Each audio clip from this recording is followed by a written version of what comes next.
జగన్మోహన్ రెడ్డి తిరుపతి దర్శనానికి వెళ్ళినప్పుడు లడ్డు ఇచ్చారు పంతులు గారు. ఇస్తే లడ్డు ఇలా పెట్టుకొని తీస్తాడు. నువ్వు తినలేని లడ్డు ఇంతమంది ప్రజలకు ఎలా పెడుతున్నావు, ఇంతమంది భక్తులు ఎలా తింటారు అనుకున్నావు అంటే అందులో కల్తీ కలిసిందని వాడు నోట్లో పెట్టుకోవాలి జగన్మోహన్ రెడ్డి. తెలిసే చేస్తారండి, తెలియకుండా ఎలా చేస్తారు? ఆ నెయ్యి బదులు ఆ కల్తీ నూనె వాడారు. రూపాయి కూడేసుకోవాలి, రిస్క్ బ్యాలెన్స్లు కట్టుకోవాలి. మందు మాఫియా, ఇసుక మాఫియా, లడ్డు మాఫియా, దేవుడిది కూడా మాఫియా చేస్తే వాడు పుట్టగతులు ఉండకుండా పోతాడు. 11 సీట్లు వచ్చినాయి ఇప్పుడు కన్నా.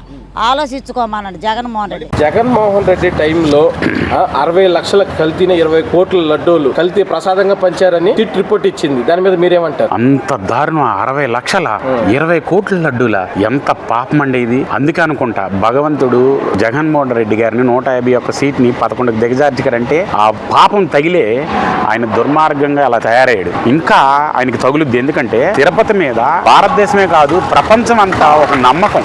ఎందుకంటే ఆ దేవుడి దగ్గరికి వెళ్తే ఏదో మంచి జరుగుద్ది, మన కుటుంబాలు బాగుంటాయి, మన ప్రజలు బాగుంటారు అందరూ అనుకొని అక్కడ నియమంతో వెళ్తారండి.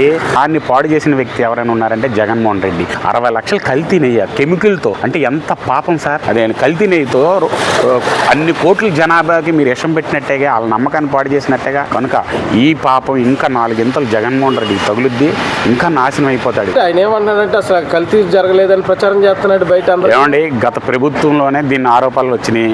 దానికి ఎవరెవరికి ఇవ్వాలో భారతదేశంలో లీగల్గా అన్నీ ఇచ్చారు. ఈరోజు ఫైనల్ చేశారు.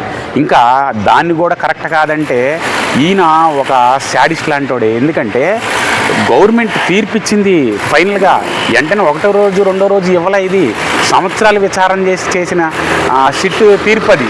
దీన్ని కూడా కరెక్ట్ కాదంటే ఇంకా ప్రజలైతే ఆంధ్రప్రదేశ్లో ఎవరు నమ్మేలేదు.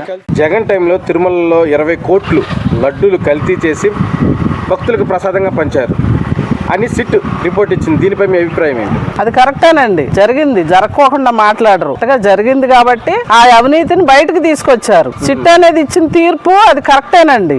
అది పక్కన పెట్టేసేసి యాన్మల్ కొవ్వు అన్నారుగా, అది కలపలేదంటే అది కలిపితేంటి ఇది కలిపితేంటి. మీరు కల్తీ చేశారా లేదా అది ఒప్పుకోవాలి ముందు. నిజాయితీ అనేది లేదు మీకు. నిజాయితీ ఉన్న రోజునే మీరు మనుషుల్లో ఒక గౌరవాన్ని పొందుతారు. 60 లక్షల కల్తీ 20 కోట్ల లడ్డూలు తయారు చేసే జగన్ టైంలో మీరు ఎప్పుడైనా ఆ లడ్డూని తిన్నారా? అసలు ఎలా ఉంది? అప్పుడు లడ్డు ఎలా ఉంది, ఇప్పుడు లడ్డు ఎలా ఉంది? ఇప్పుడు లడ్డు చాలా బాగుందండి.